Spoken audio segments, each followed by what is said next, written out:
আপনি যে খেজুর প্রতিদিন খাচ্ছেন সেটা কি সরাসরি গাছ থেকে আসে নাকি এর পেছনে আছে একটি দীর্ঘ প্রস্তুত প্রক্রিয়া?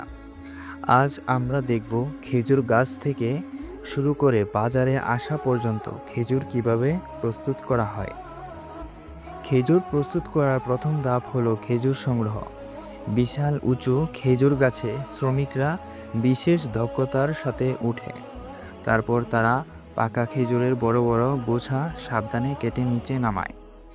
এই কাজটি খুবই ঝুঁকিপূর্ণ কারণ খেজুর গাছ অনেক উঁচু হয়ে থাকে। গাছ থেকে নামানোর পর খেজুরগুলো বড় বড় ঝুড়িতে জমা করা হয়। এরপর শ্রমিকরা একে একে খেজুর বাছাই করতে শুরু করে। ভালো পাকা এবং সুন্দর খেজুরগুলো আলাদা করা হয়, আর যেগুলো নষ্ট বা অতিরিক্ত নরম সেগুলো সরিয়ে ফেলা হয়। অনেক সময় খেজুরকে রোদে শুকানো হয়।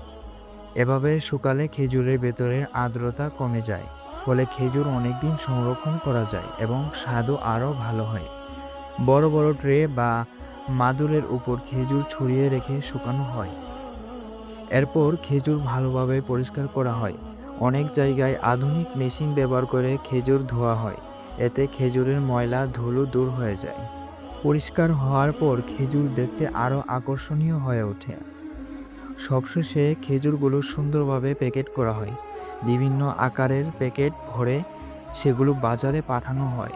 এইভাবে মধ্যপ্রাচ্য সহ বিশ্বের বিভিন্ন দেশ থেকে খেজুর আমাদের দেশে পৌঁছে যায়।